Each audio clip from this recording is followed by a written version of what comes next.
Чич, давай полетим к тому комбайну. Ну, вот этому старому ржавому в лесу. Да, и с дрона его поснимаем. Да, нам надо сейчас найти лес, и там в лесу стоит старый комбайн. И вот сейчас как раз вокруг него полетаем. Стальная махина с длинными паукообразными лапами из перекрученных труб. Комбайн ожил.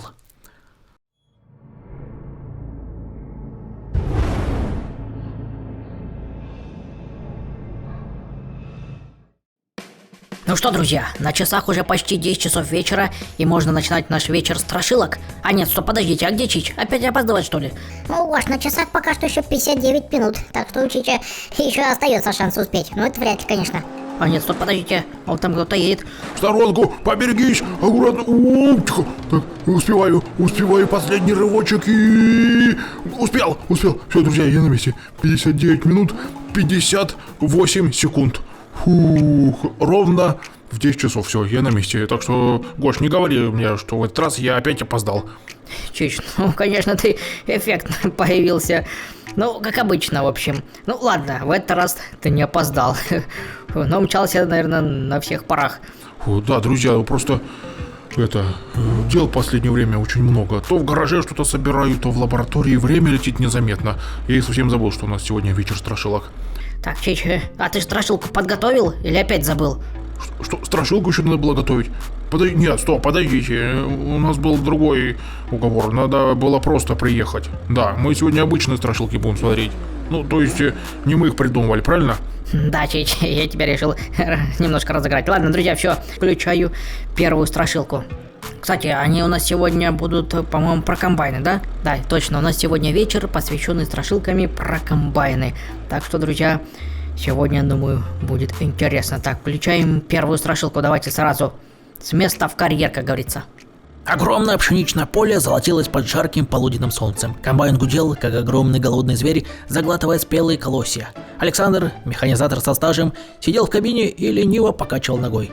«Лето, жара, хоть бы дождик», – пробормотал он, вытирая пот со лба. Сегодня он работал один. Напарник Петрович задерживался и должен был его сменить только ближе к вечеру, так что весь участок оставался на сане. Он не жаловался, техника была исправна, день теплый, а пшеница послушно исчезала внутри комбайна. Но вдруг он услышал что-то странное. Шум жатки изменился. Обычно комбайн ровно жужжал, перемалывая стебли, но сейчас в гуле появился какой-то странный скрежет, и словно звуки похожи на звериное рычание. Сердце Саши сжалось. Он выключил жатку и вылез из кабины. Поднялся ветер, в воздухе висела легкая пыльца пшеницы, и в этом золотистом мареве что-то мелькнуло. Темный силуэт вдалеке, на краю поля. «Эй, кто здесь?» — крикнул Александр. Тишина, только шелест пшеницы. Он осмотрел жатку, вроде все в порядке, никаких посторонних предметов. Может, просто показалось? Мужчина вернулся в кабину, снова завел комбайн. Машина жила, но звук не пропал. Более того, теперь Саша ясно слышал в шуме перерабатывая пшеницы приглушенный давящий рык, будто внутри комбайна что-то ворочалось. «Да в чем дело?» – выдохнул он, но не выключил двигатель. Страх снова сковал его, но разум упорно твердил: «Этого не может быть!» Тут комбайн дернулся. Неестественно, резко, будто зверь, почуявший добычу. И сразу же из трубы повалил густой черный вонючий дым. Александр быстро выскочил наружу. Он ожидал увидеть обычное задымление, может, что-то сломалось, но то, что предстало перед его глазами, не поддавалось объяснению. Металл корпуса начал вытягиваться и изгибаться, словно был живым. Болты и заклепки вылетели, словно сбрасывая ненужную кожу. Комбайн хрустел, скрежетал, и внезапно перед Сашей уже стояла непривычная техника. Это было нечто. Стальная махина с длинными паукообразными лапами из перекрученных труб. Клыкастая жатка раздвоилась, напоминая челюсти. Комбайн ожил. Он склонился над Сашей, издавая низкое рычание. «Нет», – прохрипел механизатор, пятясь назад. Машина дернулась вперед, земля задрожала от ударов тяжелых лап, огромная металлическая пасть раскрылась, а внутри что-то вращалось, что-то острое и беспощадное. Александр не стал ждать. Бросился бежать через поле, не оглядываясь, слыша за спиной грохот металлических конечностей, разрывающих землю. Мир поплыл перед глазами. Саша вдруг почувствовал, как ноги стали ватными, глаза обожгла яркая вспышка, и он провалился в темноту. Очнулся он на земле. Голова гудела, язык пересох, в глазах стояли пятна. Над ним склонился механизатор, Петрович. «Саш, ты чего?» – обеспокоенно спросил он. Александр с трудом поднялся, посмотрел на комбайн. Теперь это был обычный комбайн.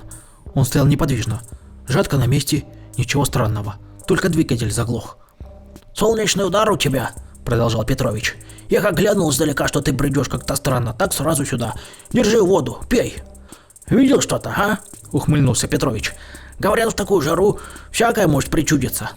Александр кивнул, но, бросив последний взгляд на комбайн, заметил на трубе странные царапины, словно кто-то изнутри пытался выбраться. Ух ты, интересно, страшилка, неплохое начало. О, кстати, друзья, я вспомнил. У меня ведь недавно тоже примерно такой же случай был. Значит, еду я ночью через лес, и, знаете, вот на опушке там стоит старый заброшенный комбайн. Ну, он уже давно там стоит, несколько лет, колеса у него спущены, и он там уже ржавеет стоит.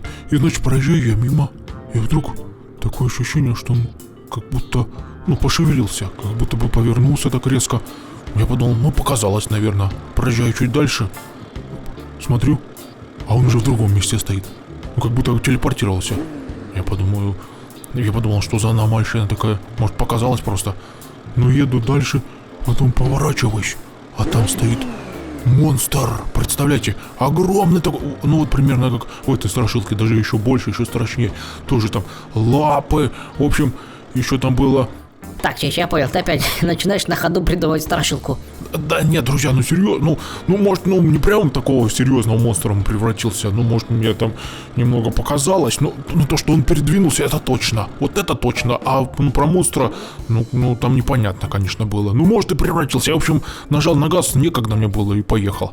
Так, Чеч, понятно, конечно, твои такие вот истории... необычные тоже украшают наш вечер, да, это украшение для нашего вечера страшилок, когда ты на ходу что-то начинаешь придумывать. Да нет, друзья, серьезно, ладно, я вам покажу потом. Так, ладно, Чеч, давайте включаем следующую страшилку, не отвлекаемся. Марк любил снимать природу с дрона. Леса, поля, реки – все это завораживало его своей красотой. Однажды в конце лета он отправился за город, чтобы заснять золотые волны пшеничных полей перед сбором урожая. Запустив дрон, он наслаждался панорамой. Темная кромка леса на горизонте, широкое поле и несколько комбайнов, неторопливо молотивших пшеницу. Они находились далеко друг от друга, но мощности дрона хватало, чтобы быстро пролететь вокруг них. Они двигались методично, оставляя за собой аккуратные следы от колес. Марк подлетел поближе и начал снимать технику. Один за другим он облетал комбайны, следя за их работой. Все шло хорошо, пока он не приблизился к последнему комбайну, который выглядел немного иначе. Как только дрон завис над этой машиной, он начал вести себя странно. Камера дернулась, картинка пошла рябью. Дрон вдруг резко метнулся в сторону, словно ее толкнул порыв невидимого ветра. Сигнал стал пропадать, управление перестало слушаться. «В чем дело? Что происходит?» – пробормотал Марк, пытаясь вернуть контроль. Но дрон вел себя так, будто кто-то другой управлял им. Он кружил вокруг комбайна, медленно снижаясь, и вдруг камера зафиксировала что-то жуткое. Металлические панели на корпусе машины начали двигаться, смещаться, будто это была не просто техника, а живое существо. Внутри мелькнуло что-то черное и жуткое, а затем сигнал резко оборвался. Марк посмотрел на монитор, дрон пропал. Он быстро собрал вещи и отправился в поле. Искать дрон оказалось непросто. Он шел по следам комбайнов, обходил солому, углубляясь все дальше в поле. Солнце уже склонилось к закату, но дрон все не находился. И вдруг обломки. Дрон выглядел так, словно его кто-то сжал в огромном кулаке. Лопасти были покорежены, корпус расплавился в некоторых местах, как от сильного жара. Когда Марк дотронулся до него, он оказался теплым, почти горячим. В голове мелькнула тревожная мысль, что могло его так повредить. Но уже темнело, и он поспешил домой, надеясь восстановить записи. Дома Марк подключил дрон к компьютеру и начал восстанавливать файлы. Многие кадры были повреждены, но кое-что удалось вернуть. Он увидел, как дрон снимал странный комбайн. В какой-то момент картинка начала искажаться, а затем изменилась совсем. Небо потемнело, будто наступила ночь, но солнце еще светило. Пшеница стала черной, словно сгоревшей, а сам комбайн, он больше не был машиной. Его корпус вытянулся. Зубчатый барабан превратился в пасть, в которой было много металлических клыков. Колеса были похожи на лапы, на лобовом стекле появились глаза, а в кабине светился какой-то странный непонятный свет. И было такое ощущение, что там внутри еще кто-то сидит. Дрон резко рухнул вниз, и запись оборвалась. Тайна так и осталась тайной. Марк снова и снова возвращался в это поле. Он запускал дрон днем и ночью, надеясь снова увидеть комбайн-пожиратель, но его там больше не было. Или он просто ждал момента, чтобы снова показаться. Ух ты, классная страшилка, мне понравилась. И, кстати, друзья, по-моему, у нас еще ни разу не было историй, связанных с квадрокоптерами или дронами, так что ставлю лайк этой страшилке. О, друзья, подождите, я вспомнил. Я ведь у себя в лаборатории тоже недавно собрал дрон. Ну, такой большой. Ну, правда, еще не тестировал его, не знаю, как он летает. Чич, подожди, дай-ка угадаю.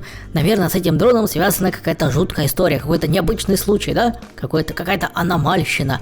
Да не, Гош, пока что ничего такого не было. А он, кстати, у меня с собой. Вот сейчас покажу, давайте. Смотрите, он так может резко появляться. Оп, включи. Видели?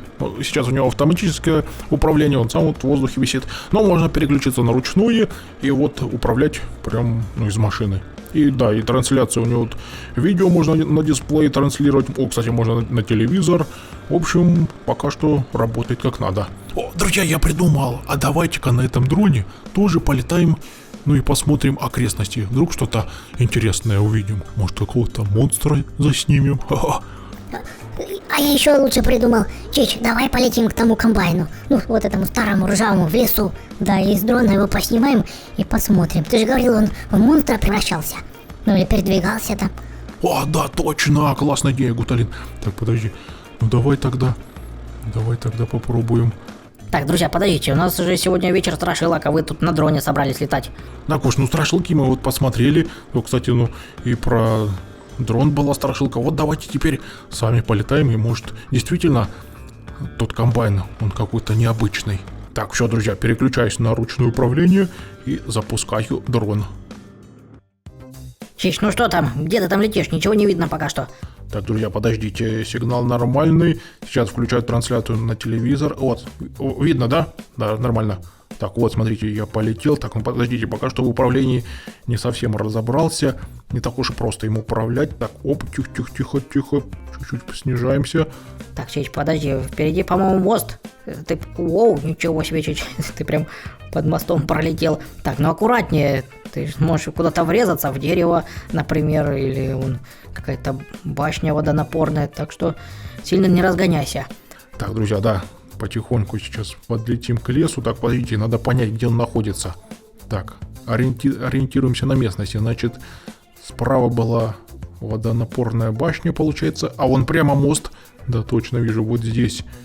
Вот это какой-то или завод, или что-то.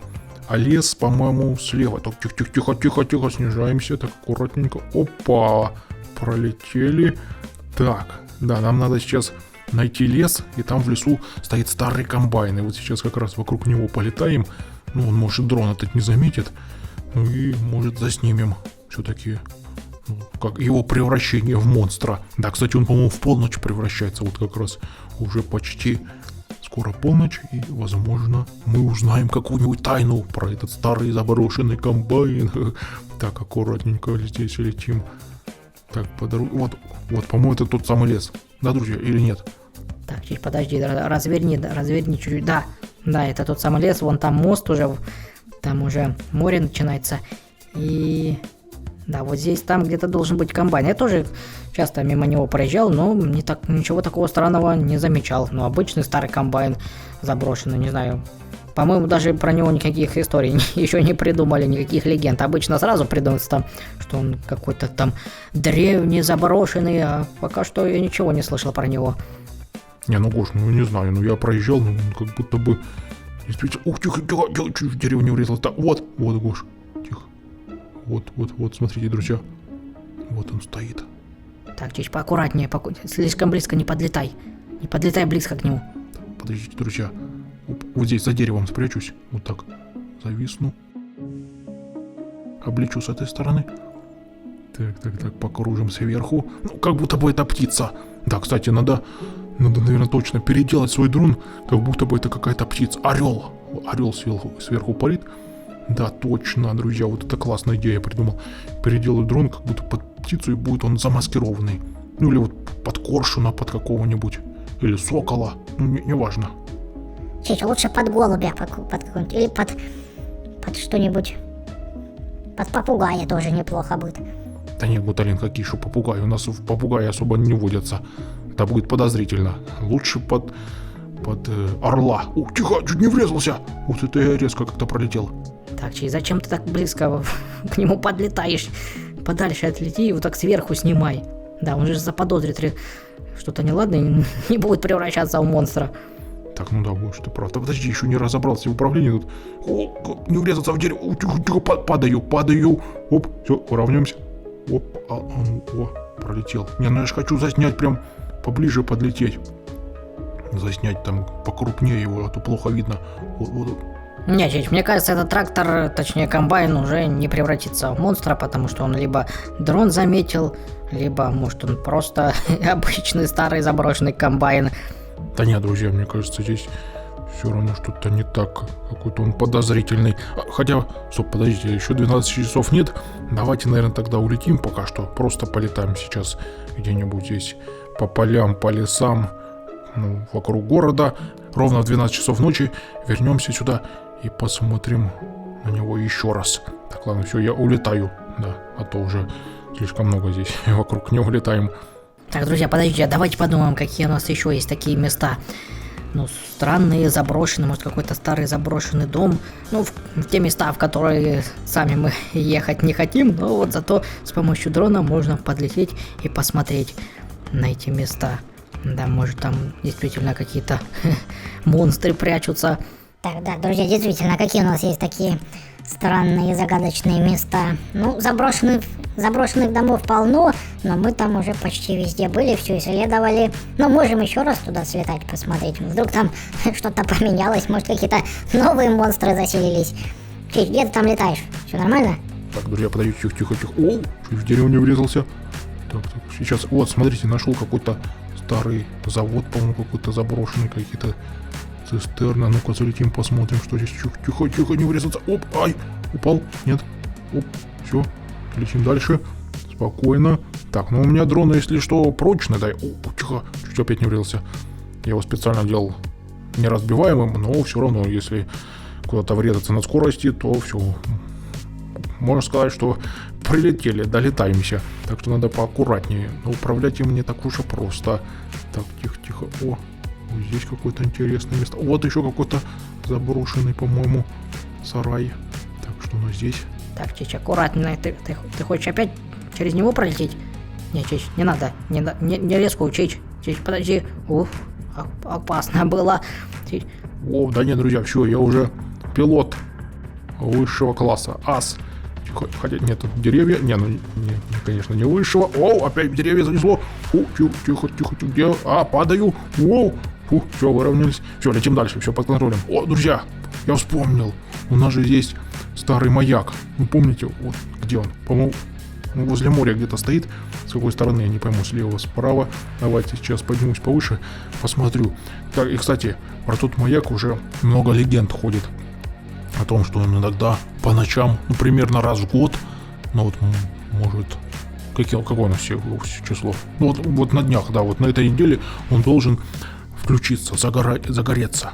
Ну, маяк светит же по ночам специально для кораблей, и он, возможно, будет приманивать своим цветом старые корабли-призраки, ну, пиратские корабли, в общем, или корабли-пожиратели. В общем, давайте, наверное, найдем этот маяк, подлетим к нему поближе. Да, я слышал эту историю.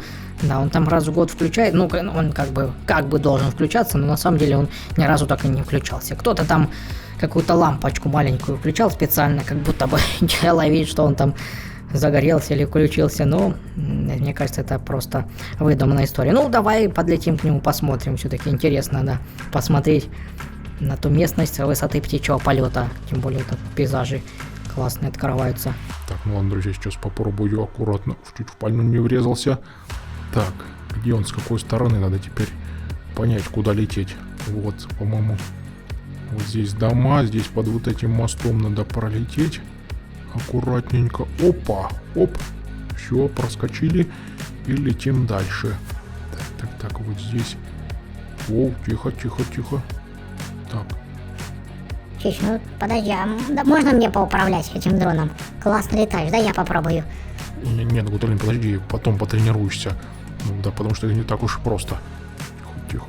Сейчас под мостом пролетели. Ну просто я могу, в принципе, включить автоуправление.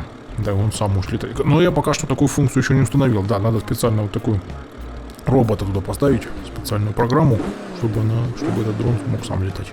Да. Но я пока что этого не сделал, ну, поэтому придется самому летать. Так, ладно, друзья, подождите, куда лететь там?